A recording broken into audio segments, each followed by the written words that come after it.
বাঙালির বিয়েবাড়িতে একটা জনপ্রিয় পদ হলো পুঁই ছেঁচড়া। আর এই পুঁই ছেঁচড়া যখন বাড়িতে রান্না করি তখন বিয়েবাড়ির মতো স্বাদ পাই না। আজ আমি আপনাদের সাথে শেয়ার করব বিয়েবাড়ির স্টাইলে পুঁই ছেঁচড়া রান্নার রেসিপি। তো চলুন বন্ধুরা, রেসিপিটা শুরু করা যাক। তো এই রান্নাটার জন্য আমি যে সবজিগুলো নিয়েছি সেগুলো হলো পটল, মিষ্টি কুমড়া, আলু, পুঁই শাকের ডাঁটা যেগুলো একটু মোটা মোটা ছিল সেগুলো আমি দুভাগে ভাগ করে নিয়েছি ঝিঙে, একটা বেগুনটা আমি মোটা মোটা রেখেছি, না হলে আলু কুমড়ো এগুলো রান্না হতে হতে বেগুনটা অনেকটাই নরম হয়ে যাবে, তাই আমি মোটা মোটা করে কেটেছি বেগুনটা। নিয়েছি 4টা কাঁচা লঙ্কাগুলো এভাবে আমি মাঝখান থেকে চেড়ে দিয়েছি। একটা বড় সাইজের পেঁয়াজটা আমি স্লাইস করে কেটে নিয়েছি। আর আমি নিয়েছি একটা রুই মাছের মাথা, লেজটাও নিয়েছি।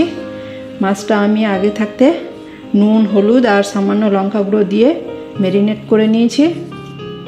আর পুঁই ছেঁচড়ার জন্য যে মেন সবজি সেটা হলো পুঁই শাকের পাতাগুলো আমি একটু বড় বড় করে কেটে রেখেছি।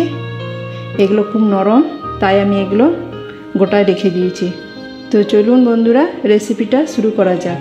আপনাদের কাছে আমার একটা ছোট্ট অনুরোধ, আমার এই রেসিপিটা স্কিপ না করে শেষ পর্যন্ত দেখবেন, না হলে এই রেসিপিটা বুঝতে পারবেন না। তো চলুন বন্ধুরা, রেসিপিটা শুরু করা যাক। আমি গ্যাসের চুলায় একটা কড়াই বসিয়ে দিয়েছি। এবার এর মধ্যে দিয়ে দেব সরষের তেল। তেলটা গরম হয়ে এসেছে, এবার দিয়ে দেব মাছের মাথাগুলো।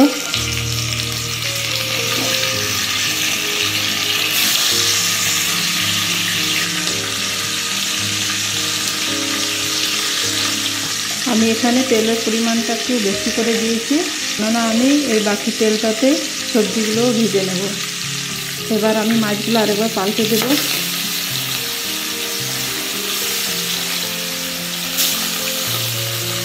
এই সময় আমি গ্যাসের ফ্লেমটা লো টু মিডিয়াম রেখেছি। মাছগুলো একটু কড়া করে ভেজে নিতে হবে।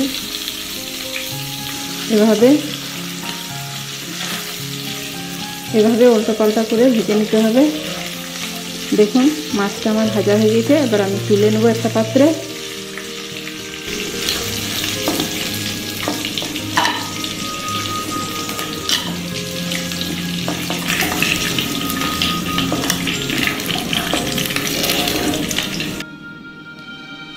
এবারে তেলের মধ্যে দিয়ে দেবো আমি 3টে শুকনো লঙ্কা, 2টো তেজপাতা, আর দিয়ে দেবো সামান্য 5 ফোড়ন। এটা নাড়াচাড়া করে ভেজে নেব। 5 ফোড়ন থেকে খুব সুন্দর একটা ফ্লেভার বেরোচ্ছে। এগুলো ভাজা হয়ে গিয়েছে, আমি দিয়ে দিচ্ছি এবারে কেটে রাখা পেঁয়াজগুলো।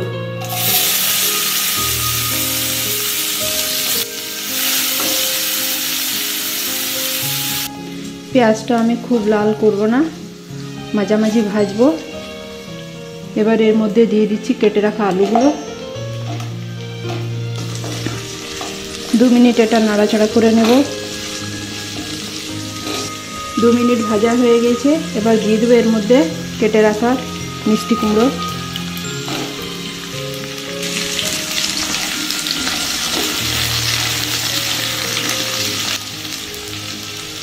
এটাও প্রায় 1 মিনিটের মতো ভাজা হয়ে গেল। এবার এর মধ্যে দিয়ে দেবো পটলগুলো,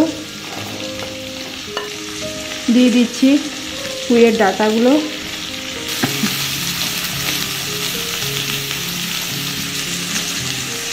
এবার দিয়ে দিচ্ছি কেটে রাখা ঝিঙেগুলো।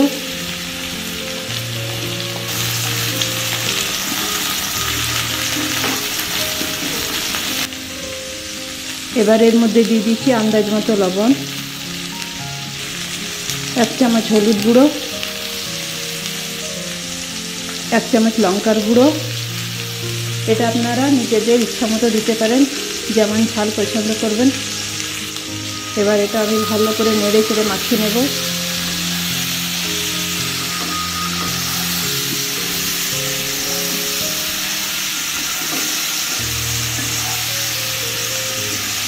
ছেঁচড়া রান্নার সময় তেলের পরিমাণটা একটু বেশি রাখতে হয়, তাহলে দেখতে খুব সুন্দর লাগে, খেতেও খুব ভালো লাগে। দিয়ে দেবো 1 চামচ পরিমাণ রসুন বাটা, 1 চামচ পরিমাণ আদা বাটা,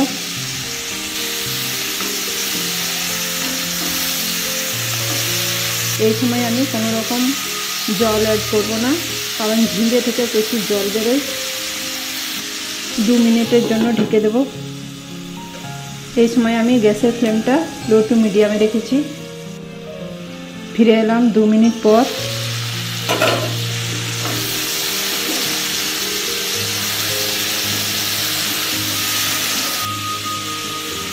এবার এর মধ্যে দিয়ে দেবো বেগুনগুলো।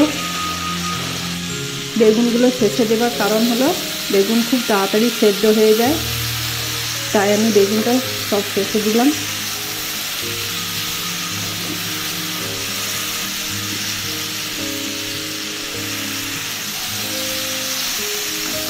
সবজিগুলো আমার কষানো হয়ে গেছে।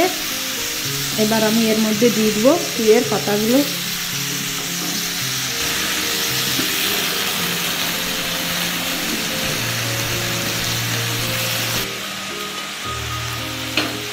এবারে এটা আমি 10 মিনিটের জন্য ঢাকা দিয়ে রেখে দেবো। এই সময় আমি গ্যাসের ফ্লেমটা লো টু মিডিয়ামে রেখেছি।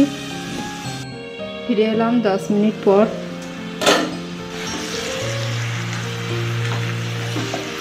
দেখুন আমি জল দিইনি, কিন্তু পুঁই শাক থেকে প্রচুর পরিমাণে জল বেরিয়েছে।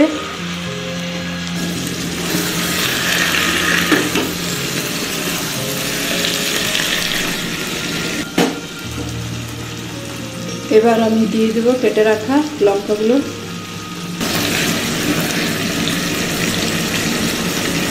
এই সময় গ্যাসের ফ্লেমটা আমি হাইতে রেখেছি। নেড়ে চেড়ে আমি এর জলটা শুকিয়ে নেব। তো দেখুন সবজিগুলো আমার গলে গিয়েছে, আলুগুলো খুব সুন্দর সেদ্ধ হয়ে গিয়েছে, প্রতিটা সবজি সেদ্ধ হয়ে গিয়েছে। দেখুন বেগুনগুলোও সেদ্ধ হয়ে গিয়েছে।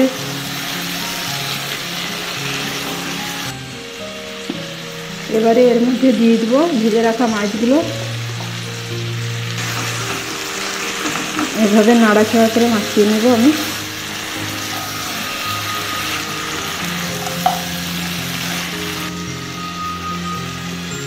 এবার এর মধ্যে দিয়ে দেবো 1 চামচ পরিমাণ চিনি।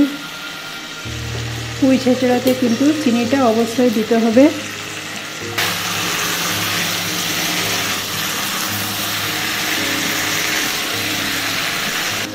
এটা আমি 2 মিনিটের জন্য ঢেকে দেব।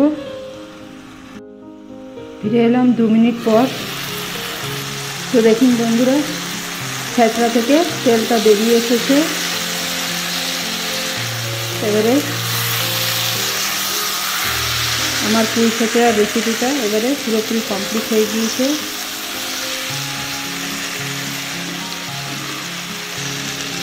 গ্যাসের ফ্লেমটা আমি বন্ধ করে দিচ্ছি। গরম ভাতের সাথে এই রেসিপিটা ট্রাই করে দেখবেন, খেতে দুর্দান্ত লাগবে। আমার টিপসগুলো ফলো করবেন, খুব সুন্দর রান্না হবে।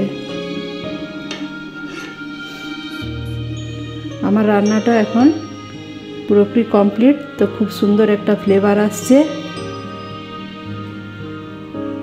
এভাবে বানাবেন, খেয়ে দেখবেন, দারুণ সুন্দর লাগবে। একেবারে বিয়েবাড়ির স্টাইলে রান্না করেছি, দুর্দান্ত লাগছে।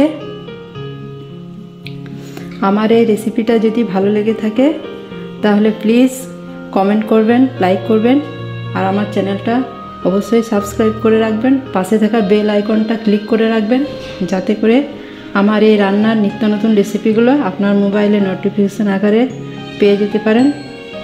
তো বন্ধুরা, ভালো থাকবেন, সুস্থ থাকবেন। আবার দেখা হবে আবার নতুন কোনো ভিডিওতে, নতুন কোনো রেসিপি নিয়ে। তো বন্ধুরা, আপনারা সুস্থ থাকুন, ভালো থাকুন, সর্বদা আমার পাশে থাকবেন।